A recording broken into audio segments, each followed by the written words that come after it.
بسم الله الرحمن الرحیم. جعل الله الكعبة البيت الحرام قياما للناس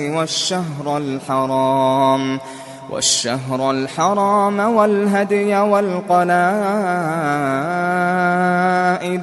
ذلك لتعلموا أن الله يعلم ما في السماوات وما في الأرض وأن الله بكل شيء عليم. خداوند کعبه بیت الحرام را وسیله‌ای برای استواری و سامان بخشیدن به کار مردم قرار داده و همچنین ماه حرام و قربانی‌های بی‌نشان و قربانی‌های نشاندار را.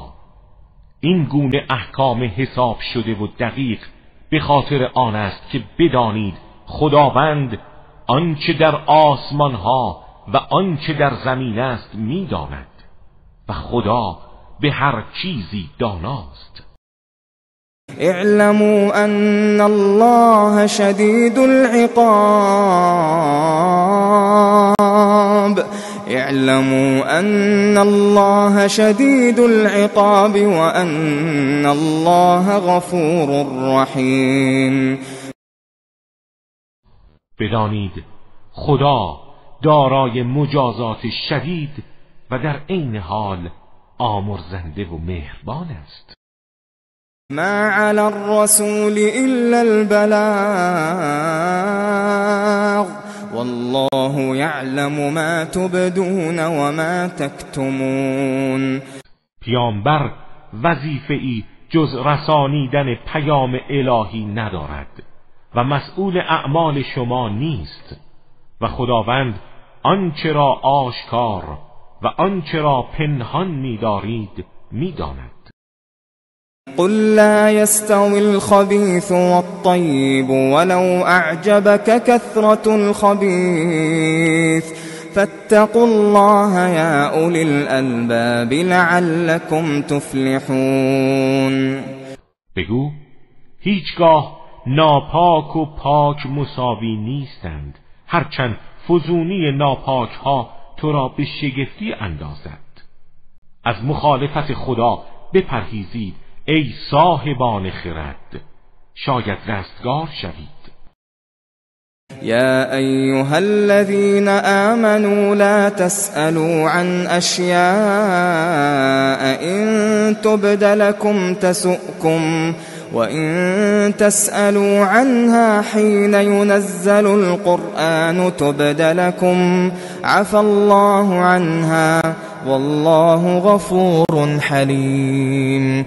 ای کسانی که ایمان آورده اید، از چیزهایی نپرسید که اگر برای شما آشکار گردد شما را ناراحت می کند و اگر به هنگام نزول قرآن از آنها سؤال کنید برای شما آشکار می شود. خداوند آنها را بخشیده است و خداوند آمرزنده و بردبار است. قد سألها قوم من قبلكم ثم أصبحوا بها كافرين. جمعی از پیشینیان شما از آن سؤال کردند و سپس با آن به مخالفت برخاستند. ما جعل الله من بحيرة ولا سائبة ولا وصيلة ولا حام ولكن الذين كفروا يفترون على الله الكذب وأكثرهم لا يعقلون. خداوند هیچ گونه بحیره و سائبه و وسیله و حام قرار نداده است.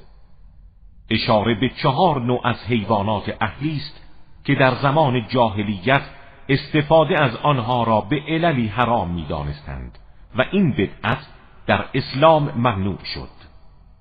ولی کسانی که کافر شدند بر خدا دروغ می بندند و بیشتر آنها نمیفهمند.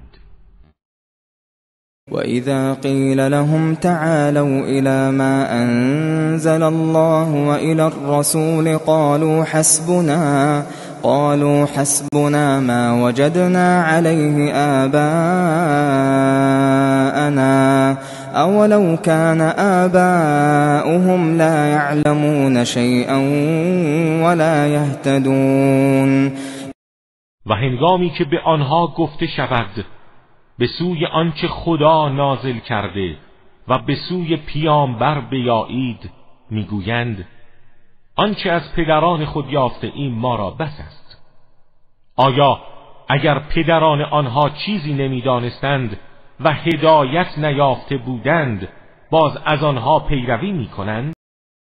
يا أيها الذين آمنوا عليكم أنفسكم لا يضركم من ضل إذا اهتديتم إلى الله مرجعكم جميعا فينبئكم بما كنتم تعملون. ای کسانی که ایمان آورده اید مراقب خود باشید. اگر شما هدایت یافته اید گمراهی کسانی که گمراه شده اند به شما زیانی نمیرساند. بازگشت همه شما به سوی خداست و شما را از آنچه عمل می کردید آگاه می سازد.